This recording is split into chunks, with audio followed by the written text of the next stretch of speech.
All right, welcome to week 2. One of the biggest things that you'll notice this week is I'm introducing a run called an envelope run. I love envelope runs because it's somewhat contingent on how you're feeling, and it allows you to have some flexibility within the run as well too. And basically what we're asking you to do with an envelope run is we're asking you to remain comfortable, but run as fast as you possibly can, still remaining comfortable. So you take yourself right up to that envelope, you're pushing the envelope right up to that line so that if you went any faster or worked any harder, you would not be comfortable anymore. You would cross into uncomfortable. You do not want to make that transition. Now that could change based on how long you're running. So if you're doing a marathon, you have to keep asking yourself based on the distance that I have left and how I'm feeling, am I feeling good right here? That's a lot different of an answer if you're running a 5K, for example, right? Or an Olympic distance run off the bike. And what else I like about the envelope runs are it allows you to have some flexibility. You might go through some periods where you feel great and you're able to run faster, and then all of a sudden you don't feel great and you just aren't able to run faster, but then you feel good again. I find that happens a lot with athletes.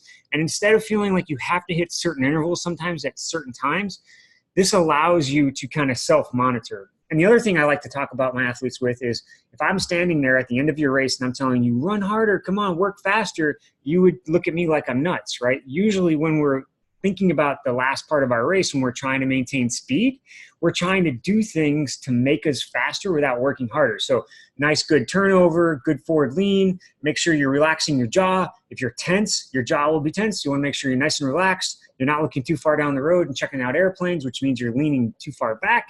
You're doing things that are a good thing for you to be moving down the road quicker. And envelope style running is my favorite way to race as well too, because I'm always asking myself, great, I'm monitoring my heart rate, power, whatever, pace, cadence. We can talk a little bit about that, what I like to monitor. But at the end of the day, all that stuff should be teaching you your rate of perceived exertion. And so you have to keep asking yourself, based on how I feel right now and what I have left, am I putting the right amount of effort in to get me to that finish line using this energy or just about this energy the rest of the way?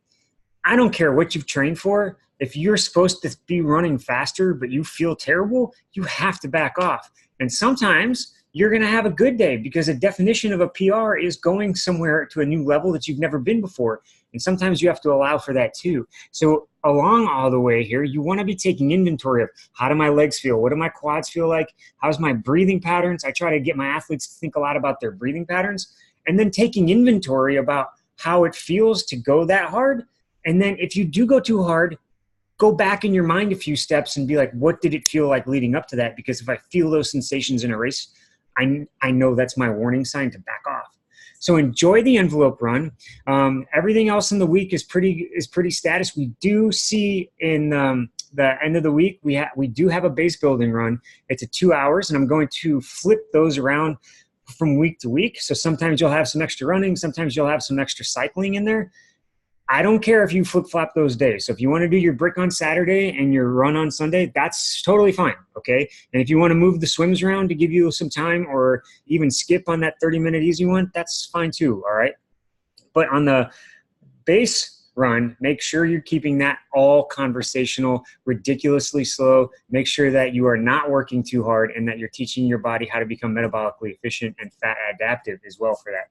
So I'll see everybody in week 3. I hope everybody enjoys that envelope run.